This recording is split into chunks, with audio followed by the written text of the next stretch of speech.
Hello, everyone. I want to thank Chairman Rogers for inviting me to participate in this summit and for his years of leadership on this vital issue, as well as his commitment to making American diplomacy as strong as it can be. Now, I know it might not be obvious why the U.S. Secretary of State is joining a conversation about America's opioid and addiction crisis. I don't work in law enforcement.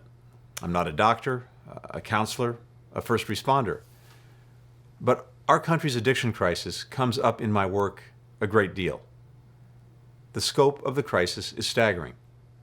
As you all know very well, the CDC estimates that more than 88,000 drug overdose deaths occurred in the United States between August 2019 and August 2020, the highest numbers ever recorded in a 12-year period. Those numbers represent an enormous amount of suffering by those who died from a cruel disease, the loved ones left behind, communities ravaged by addiction. The opioid crisis helps drive cycles of poverty, violence, despair. It's a public health crisis and an economic crisis. It's also a national security crisis. Almost all the illicit drugs responsible for America's drug overdose deaths are produced outside the United States. Disrupting the flow of opioids, especially synthetic opioids like fentanyl, is an urgent national priority, and it requires intensive diplomacy and global cooperation. We've seen in the pandemic that the criminal organizations behind the drug trade are highly adaptable. They use the tools of 21st century commerce, including internet-based marketing and sales, virtual currencies, social media, international postal services.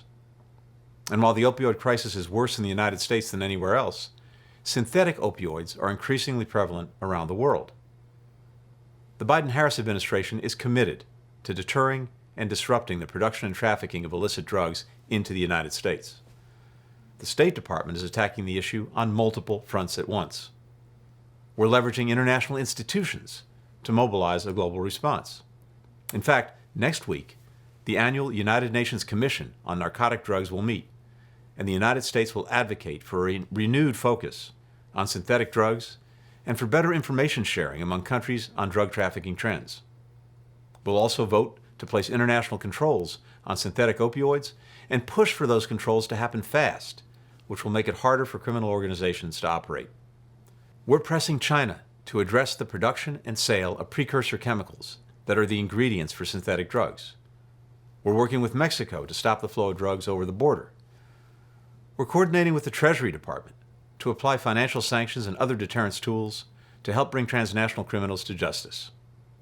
We're strengthening coordination with the private sector, which plays an important role in fighting the illicit drug trade, including by sharing information with governments about suspicious orders and transactions, and by adopting crime-sensitive business practices to prevent the exploitation of their goods and services. And we're promoting best practices to reduce drug demand worldwide, because ultimately, the most powerful way to fight the global illicit drug trade is to reduce the demand for illicit drugs. This is the definition of a crisis that no single country, state, agency, community, or family can solve on its own. I want to thank each of you for being in this fight.